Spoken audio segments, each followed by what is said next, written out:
The story of Cyrus the Great begins in the rugged heart of ancient Persia, where the mountains of Fars rise against a burning sky. It is the 6th century before Christ, and the Near East is a patchwork of kingdoms. In the north, the Median Empire rules with iron authority. To the west, Lydia gleams with gold and arrogance. To the south, Babylon stands as the oldest city of power on earth. Between them lies a cluster of tribes, Persians, little more than vassals and herders. Yet from these forgotten lands would rise a man who would change the political map of the ancient world forever. His name was Cyrus, son of Cambyses of Anshan, and grandson of Astyages, king of the Medes. No one could have imagined that this child from a provincial lineage would one day forge the first great empire of history, the Achaemenid Empire. His rise was not born from chaos, but from strategy, vision, and a form of leadership unknown to his time. The ancient Greek historian Herodotus tells us that Astyages, the Median king, dreamed that his daughter Mandane would give birth to a son who would overthrow him. Fearful, he ordered the infant's death. The child, however, was spared by a herdsman and raised in secrecy. When his true identity was discovered years later, the prophecy could no longer be undone. Though parts of this story belong to legend, it reveals how Cyrus's rise was perceived even by those who never saw his face as something destined, inevitable. By 550 BCE, Cyrus was no longer a vassal prince. He united the Persian tribes under his command and led a revolt against his grandfather.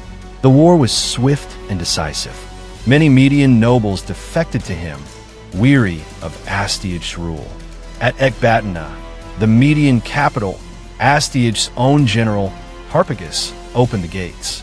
The Median Empire collapsed with little bloodshed.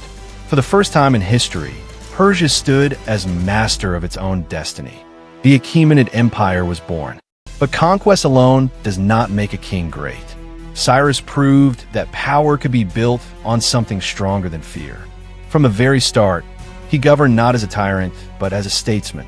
He adopted Median systems of administration, respected their nobles, and treated the conquered as partners, not slaves. His empire would be held together not by brutality, but by tolerance, law, and the promise of stability. With the Medes now part of his realm, Cyrus turned west. Across Anatolia ruled Croesus of Lydia, famed for his unimaginable wealth and his belief that fortune made him untouchable. Croesus sought to test this rising Persian power. He crossed the river Halys, attacked Cappadocia, and believed that even if he lost, winter would halt any counter-invasion. But Cyrus did not follow the old rules of kingship. He moved fast, adapting to every terrain, turning his army into a machine of mobility. The two forces met near Pteria. The battle was fierce but indecisive. Croesus retreated to Sardis, confident that Cyrus would not attack until spring. Yet in the bitter cold of winter, the Persians advanced. Croesus had disbanded much of his army. His allies had not yet arrived. Cyrus laid siege to Sardis. The Lydian cavalry, renowned for its power, charged, but Cyrus used an unexpected tactic. He placed camels at the front lines. The unfamiliar scent terrified the horses, scattering them in chaos. Within weeks, Sardis fell. Croesus, once the richest man on earth, was taken alive. The fall of Lydia was not followed by slaughter. Cyrus spared Croesus and treated him as an advisor. The wealth of Lydia, its artisans, and its trade routes were absorbed into the Persian realm. With this victory, Cyrus controlled Asia Minor to the Aegean Sea. Greek cities along the coast, Phocaea, Miletus, and others, became tributaries, expanding his reach to the edge of Europe. Yet Cyrus's greatest conquest lay still ahead. To the south, Babylon, the cradle of civilization, remained the strongest city in the world. Surrounded by massive walls and protected by its river, Babylon was thought impregnable. Its ruler, Nabonidus, had alienated his priests and subjects through religious reforms.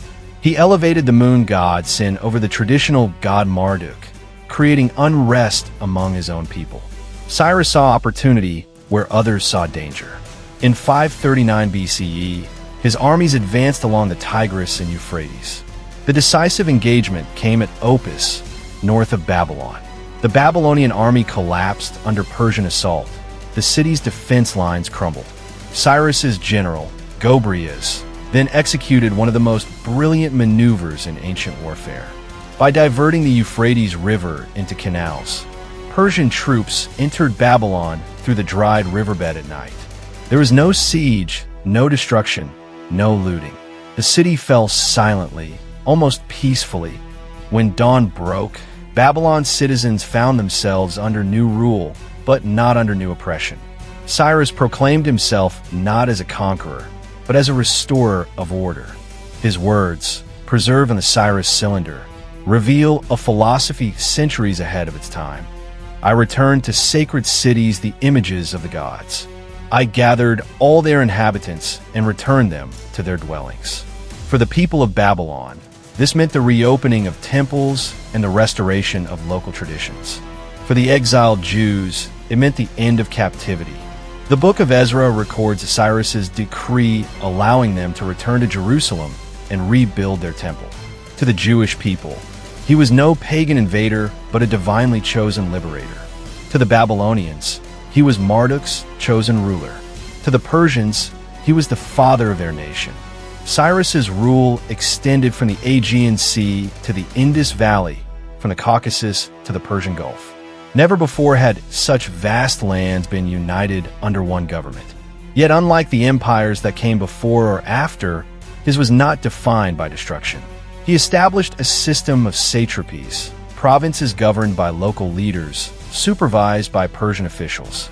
Each region paid tribute, but retained its customs, languages, and gods. The result was stability across thousands of kilometers. He built the first royal road, a network that allowed messengers and goods to move from Sardis to Susa in days instead of months. This highway system, later perfected by Darius, connected an empire that spanned 3 continents. Standardized coinage and weights eased trade. Persian archives recorded taxes, decrees, and military deployments. Archaeological remains at Pasargadae, his capital, reveal his architectural vision.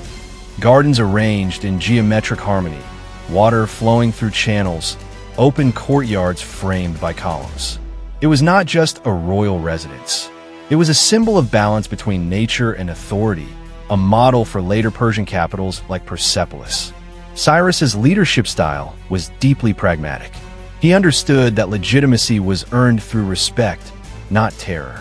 His empire incorporated diverse peoples: Medes, Lydians, Babylonians, Jews, Greeks, and Egyptians, and yet internal rebellions were rare. His secret lay in granting autonomy while maintaining central control.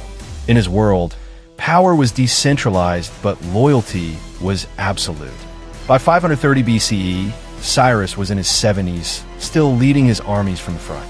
His final campaign took him east beyond the Halys River against the Massagetæ, a confederation of nomadic tribes in Central Asia. Their queen, Thamyris, defied Persian expansion. Her army fought with ferocity unmatched in the known world. Ancient sources disagree on what happened next. Herodotus claims Cyrus was slain in battle and that Thamyris ordered his head placed in a vessel of blood, declaring, "Drink your fill of blood, for which you thirsted." Other accounts suggest he died peacefully after victory. The truth remains uncertain, but his death marked the end of an era. Cyrus's body was brought back to Pasargadae, where it was laid to rest in a simple yet monumental tomb of white limestone. The structure, still standing today amid the Iranian desert, speaks of humility in the face of eternity. On it once read an inscription recorded by later historians: "O man, whoever you are and from wherever you come, for I know you will come. I am Cyrus, who founded the empire of the Persians. Do not grudge me this little earth that covers my body." His son Cambyses, too, succeeded him and expanded the empire into Egypt. But it was under Darius the Great that the Achaemenid system reached its full sophistication. Yet it was Cyrus who had laid the foundation, the template for imperial governance that would influence Alexander, Rome, and even modern states. In the centuries that followed, Cyrus's name became legend. Greek philosophers like Xenophon portrayed him as the ideal monarch, just, wise, and disciplined. Biblical writers revered him as God's anointed. In modern Iran, he is remembered as the father of the nation, a symbol of unity beyond politics or religion. UNESCO today recognizes Pasargadae as a World Heritage Site, not merely for its ruins, but for what they represent. The birth of global civilization based on coexistence rather than domination. Cyrus's concept of empire was not simply about territory. It was about order. His administration valued communication, infrastructure, and fairness. The Persian postal system, described by Herodotus as neither snow, nor rain, nor heat, nor darkness stays these couriers, became the model for later empires. His laws, though few survive, set precedents for local governance. He demanded tribute, but offered peace. He saw no contradiction between power and mercy. When his armies conquered cities, he spared their leaders, integrated their soldiers, and adopted their technologies. Unlike the Assyrian kings who boasted of slaughter, Cyrus boasted of restoration. This was his genius, understanding that loyalty cannot be forced. It must be cultivated. Even his enemies admired him. Xenophon's Cyropedia, though written generations later, depicts him as the perfect ruler, brave in battle, disciplined in rule, generous in victory. While idealized, it captures the essence of how the ancient world saw him, not merely as a conqueror, but as a moral benchmark. More than 2.5 millennia have passed since his death, yet the principles he embodied still echo through time. Empires rose and fell. Alexander, Rome, the Caliphates, the Ottomans, but all inherited fragments of a system Cyrus built. Roads for communication, provinces for order, respect for diversity, and the rule of law over the rule of fear. Standing before his tomb today, one feels both the vastness of his empire and the simplicity of his message. There are no golden statues, no self-glorifying inscriptions, only a king who once held the world in balance and asked for nothing more than remembrance. Cyrus the Great transformed the idea of kingship. He turned empire from an instrument of destruction into an architecture of civilization. His reign lasted only 30 years, but its influence endures in every vision of governance that values justice over tyranny. He was the first to show that an empire could be both powerful and humane. In an age when rulers built monuments to fear, he built one to humanity.